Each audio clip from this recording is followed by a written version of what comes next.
UFC 304, of course, wrapped up last Saturday night / Sunday morning. And yeah, there's a lot of fights to make after this, bro. I've been seeing other people's video about like fights to make. And I'm telling you right now, my fights to make are going to be very different from their fights to make. I have like different reasonings. And you guys might be like, why are you doing this? But just listen to the explanations and trust me, they're going to make so much more sense. So I'm going to be going through the fights to make after UFC 304. First, we're going to start for the main event, of course, Belal. Remember the name Muhammad, like I called it, he's won. I knew he was going to win. But now it's like, who does Belal fight next, or who should Belal fight next? And I feel like it's Kamaru Usman. I know you guys are going to look at me like, Kenny, Shavkat deserves it so much. Shavkat beat Stephen Wonderboy Thompson. That should get him a title shot. Shavkat beat Stephen Wonder. Here's the thing, chat.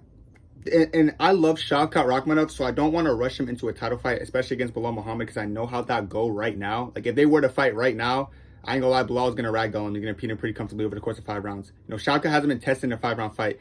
This is what they could do with Shavkat. Either give him like a main event 5-rounder and like some kind of fight night, like a big fight night, or like just maybe give him a 5-round fight as like a co-main. So I don't know. They got to do something with Shavkat just to actually make him deserve the fight. I know after Belal Muhammad 30-25, the Wonder Boy, he asked for the title shot, didn't get it, but 3-4 years later, he got the title shot. No offense to Wonder Boy. I'm not saying Wonder Boy is a bad fighter or anything. You know, he's a 40-year-old karate kid.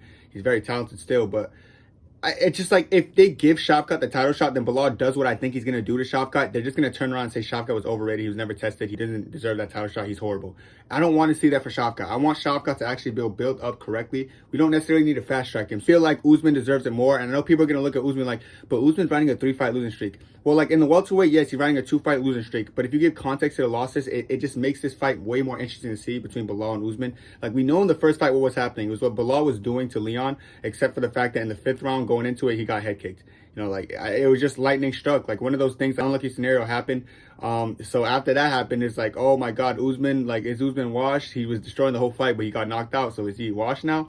And then obviously in the rematch, like, the rematch was a 47-47. Like, Leon barely beat him. It was a majority decision. Like, one judge had it 47-47, which was correct, because there's a round that Leon cheated, got a point deduction, and also lost a round, so that's a 10-8 round. But some other judges didn't see it that way. But either way, I'm not going to cope over that loss. But he did lose. But my thing is, like, the way he's losing isn't like of crazy significance. He's not going in there and getting dominated. Of course, some people might want to bring up the middleweight fight. I don't know if the middleweight fight technically like affects his welterweight, but even if it does, he beat Khamzat Chimaev 2 rounds out of 3. You know, like, Usman doesn't look as bad as people make him out to be. And also Khamzat, it's a scary opponent, and it was Usman's first time fighting at 185.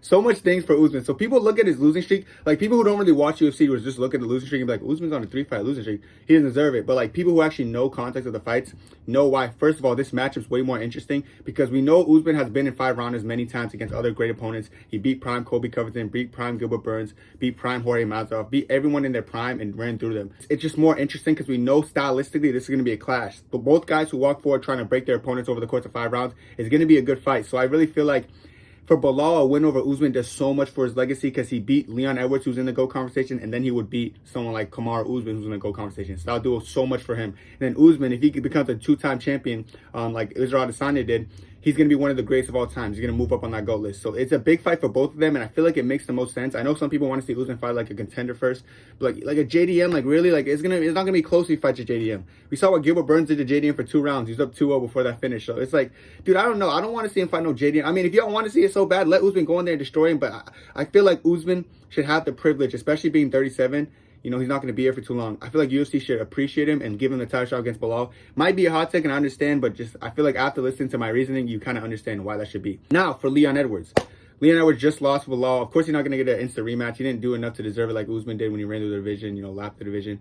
But I feel like Leon should go against Shavkat. This is exactly why Shavkat's going to get the title shot if he beats Leon. Because after Shavkat beats Leon, they can't be like, oh, you just beat a 40-year-old Wonder Boy and then like a gatekeeper, Neil Magny. How does he deserve it? No, now you can say he beat Leon Edwards, a former champion. At that point, then he can start being in the conversation for like fighting for the title or something. Shavkat Rakhmonov's current resume, like we might hype it up like it's crazy, but Jeff Neal's kind of a gatekeeper. Neil Magny is a gatekeeper, and then Wonder Boy's 40 years old. No offense. Like, I'm not trying to take so much away from Shavkat, but I'm not looking at that resume saying, oh my God, that deserves a title shot. But if he beats Leon Edwards right now, he definitely deserves it. And this fight will be interesting, honestly, because like I feel like Leon Edwards' kryptonite is pressure and pace, and Shavkat brings that. You know, if it's a 5-round fight, though, I don't know how Shavkat's going to look in the 4th or 5th round. But either way, I feel like stylistically, Shavkat can overwhelm and beat Leon. So I feel like this is the perfect fight to set up Shavkat for the winner of Usman versus Belal. It just makes the most sense. I feel like it's going to prove if Leon's still game and Leon should still be with the top dogs. And then if Shavkat wins, it's going to prove if he's just legit and he's actually just a killer. I don't know if he's going to finish Leon. I'll be real. His finishing streak might end there, or he might finish Leon. Who knows? Maybe he's going to break Leon. Leon hasn't really run against someone with great BJJ, so like Shavkat would be the best guy with submission ability that he went against. So it should be interesting, dude. But I feel like that makes the most sense for Leon and Shavkat, you know, because I feel like Shavkat beating Leon, it makes him deserve it, and then Leon beating Shavkat shows he's still a top dog. So yeah, Leon should fight Shavkat next. It's not an easy fight, but like he wants to be back in the title picture, so he should be ready to take all these hard fights and these up-and-comers. So I feel like this makes the most sense for the welterweight division. Make Belal fight Usman, then make Leon fight Shavkat, and then the winners fight each other. Simple. Now, Tom Aspinall. What are we going to do with Tom Aspinall knowing that John Jones is ducking and John Jones is scared? I feel like knowing the fact that John Jones isn't going to want to fight him, I know Tom Aspinall's trying to like weigh in as like the backup. I just don't even think that makes sense, dude. I don't care about that. Who cares about backup this? But I don't really care about none of that. So what I think should happen is maybe Tom Aspinall should fight the winner of Gane versus Volkov. I feel like Cyril Gane's a very good striker. We know Aspinall loves his striking and grappling, but I want to see Aspinall forced to grapple a little bit more against like a Gane, because I hope Cyril Gane has been working on something, bro. I feel like Cyril Gane is going to be Volkov, so I'm just going to pretty much say this is going to be him versus Gane. No offense to Volkov, he's a great fighter, but you know, Volkov's a striker, Cyril Gane's just a better striker, and Gane already beat him. It's going to be a repeat of last time. So yeah, dude, I don't know. I just feel like I want to see Tom Aspinall work his grappling a little bit more. This is going to answer a lot of questions for that hypothetical Jones fight, because if he goes in there and he can't like really control Gane on the ground like that, or like Francis Ngannou did, we're going to kind of have like an inkling that like maybe Aspinall's grappling isn't as good as Jones. So like it's just good to see him grapple more. I know he has good striking, good hands. He always has his chin in the air. If anyone could catch his chin in the air, it's probably Cyril Gane, who has very precise, good kickboxing. So that fight will be interesting to me, bro. That's like the new gen heavyweights. Both of them move very good on the feet. Both of them are stupendous strikers. So I feel like I would want to see that fight. And I feel like for Tom Aspinall, since Jones is ducking, Jones is really the thing that makes the most sense, but we know Jones is scared. So unfortunately for Jones being scared, we're gonna have to settle for like a Cyril Gane Volkov winner. So yeah, I feel like that makes the most sense. There's also Jailton Almeida in the mix, but I would want to see that too. But they're gonna just say, but Curtis Blades beat him 2 fights ago, which was a fluke win, but whatever, bro. Whatever. But yeah, Tom Aspinall should fight the winner of Cyril Gane and Volkov. That's my opinion. And as for Curtis Blades, I don't care what anyone says. He has to run it back with Jailton Almeida because it was a fluke. I don't care. That performance is so... It was just a lack of fight IQ for a split second that cost him the fight, of holding on to that takedown when he should have let it go. But, bro, Curtis Blades is known as, like, has, like, the most takedowns in heavyweight or something. He's supposed to be one of the best heavyweight wrestlers. Got taken down 9 times in 5 minutes in 1 round by Jailton Almeida. So, like, Jailton Almeida's grappling is scary good. Like, I really feel like if he could take on the best wrestler in heavyweight, he could out-wrestle Jones, too, probably. He could out-wrestle Tom Aspinall. And I know people are going to be like, Jones, what? He's all-American. Like, MMA wrestling is very different from, like, open mat wrestling. I hope people are starting to understand that now. Like, the cage affects a lot. Jailton Almeida is really good at getting takedowns against the cage. So, yeah, I want him and Blades to run it back. Like, I feel like it makes sense. I know people aren't going to want to see that again. Or you are going to want to see that again. Because Curtis Blades, like, I've always said, like, Curtis Blades is good, but, like, how good really is he? Like, I feel like Jailton Almeida is levels ahead. So, if people disagree, I feel like Jailton Almeida should fight Blades again. And then the winner of that should fight the winner of Aspinall versus Gane, or whoever Aspinall fights.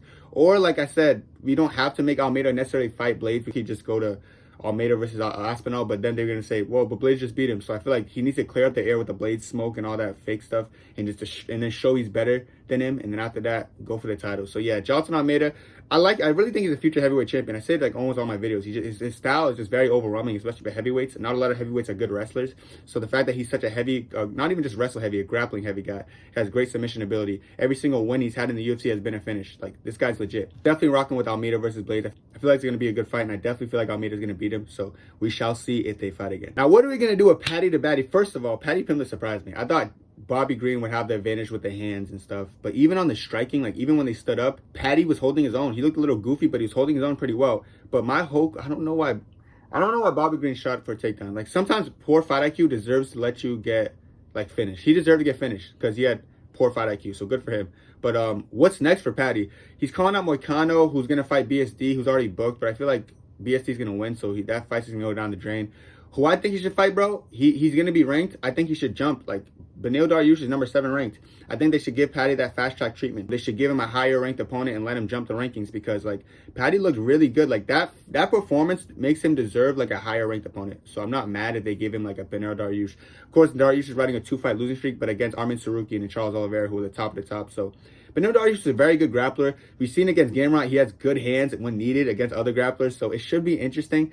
I would definitely lean towards Beneil Dariush in this fight, but then again, Paddy just proved me wrong against Bobby Green, so I don't know what he could do against Dariush.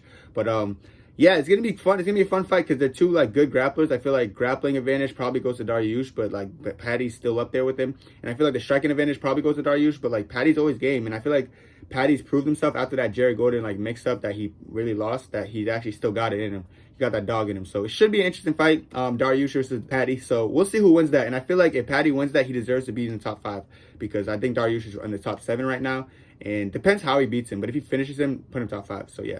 Paddy's actually close to the title picture. It's crazy, dude. Like I thought he was like kind of mediocre, but starting to surprise me. I know people are gonna say, oh, but Bobby Green's just a nobody, he's a can. But like Bobby Green is like, he's very mixed in the way he wins fights. So, but that's a good win either way, either or. So I'm gonna have to give him respect. So shout out Paddy to Baddy, but you gotta get Dariush next and see if you're really legit. Last fight I feel like I should talk about is what's next for Arnold Allen, because I feel like Arnold Allen had a decent performance. I'm gonna say about Arnold Allen's fight style, it's very like sporadic. I don't really like the way he blitzes in. He's not going to have a lot of longevity in that division. But someone I think he could beat and I think he should fight next is Yair Rodriguez. He's a higher rank than him. Of course, Yair is riding back-to-back losses against Ortega and Volkanovski, but those are two good opponents, you know? So it should be an interesting fight. I like Yair. He's a very dynamic striker. I've always thought he was slightly overrated, but like, yeah, I feel like him versus Allen will be a good fight because Allen likes to blitz a lot, you know, and Yair has some good counter punching, counter knees, just good striking in general. It's going to be a fun striking fight. I think Allen's pressure might get to Yair and end up beating him, but either way, I want to see the fight. I feel like the fight's fun, and I feel like it's going to push Allen back up to the rankings. But both fighters don't really have like the caliber to be champion. They're just missing that something. I think Yair's missing that dog and takedown defense, while Allen's missing that fight IQ.